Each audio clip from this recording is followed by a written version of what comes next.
Here's the question nobody answers honestly. Is it too late to start saving for retirement in your 30s? I'll give you the real answer in a second. But first, I want you to picture something. You're 65, you've worked your whole life, and you have to choose between paying for your groceries and paying for your medication. That's the nightmare everyone's scared of. Here's what most people get wrong about avoiding it. What if I told you that waiting until your 30s doesn't actually double your problem? It quadruples it. Here's the math. And it might make you want to start today. The emotional stakes. Okay, so here's what I mean by that. When people think about retirement planning, they think it's all about how much money you save. But the real battle is way earlier than you think. It's about time, and specifically what that time does to your money. And that single word is the whole game. Compound interest. You've heard that phrase 1,000 times. But let me actually show you what it does, because I don't think most people feel it until they see the numbers. Let's say you start saving in your 20s. We'll use 25. And you save just $200 a month. By 65, at a reasonable 7% return, that's over $500,000. Now let's do the exact same math, but you start at 35. Same $200 a month, same return, same retirement age. What do you get? Barely over $230,000. Same money, same effort, but less than half the result. All because you started 10 years later. And I know exactly what you're thinking right now. Great, so I'm screwed. Why am I even watching this? No, that's the trap. Stay with me, because this is where most retirement advice videos stop. And it's exactly where the useful part begins. What your 20s actually get, right? So let's give credit where it's due.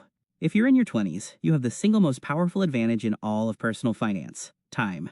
And time lets you take risks you simply can't take later. Because when you've got 40 years, a market crash is a sale, not a disaster.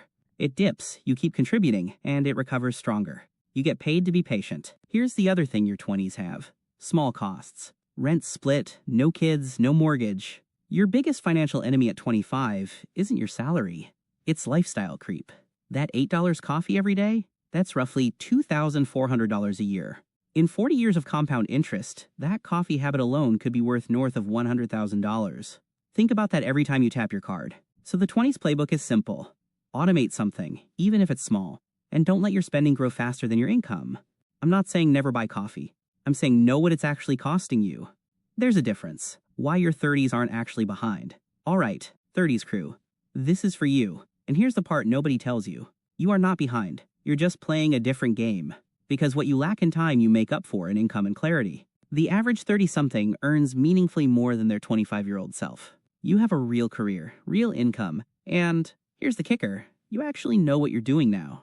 Your 25-year-old self probably panic sold during a dip or chased some meme stock. Your 30-something self makes boring, consistent, smart decisions. And here's the math that should give you hope.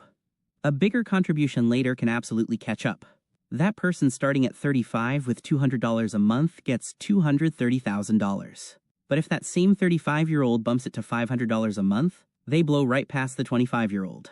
Because it's not just when you start, it's how much you put in once you do.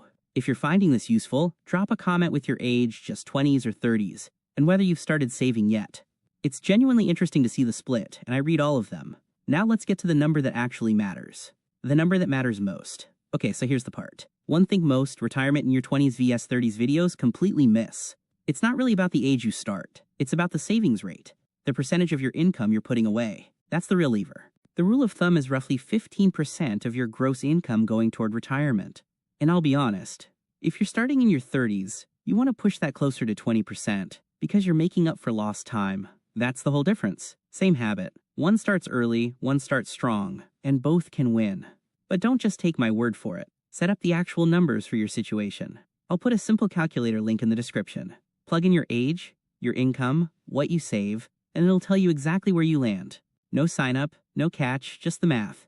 And one more rule that applies to everyone. Don't panic when the market drops. That's when your future self thanks you. Time in the market beats timing the market. Every single time. Payoff. So let's bring it home. The real answer to, should I start in my 20s or 30s, is the best time was yesterday and the second best time is today. If you're in your 20s, start now while time is on your side. Even small amounts compound into huge ones. If you're in your 30s, you're not behind. You're just playing catch up with a bigger engine. Save a higher percentage, automate it, and don't get scared off by the dips. The difference between people who retire comfortably and people who don't isn't IQ. It isn't luck. It's simply who started and who stuck with it through the boring years. If this helped, do me a favor. Hit subscribe and turn on the bell so you catch the next one. And tell me in the comments, are you team 20s or team 30s? I'll pin the best answer. Thanks for watching, and I'll see you in the next one.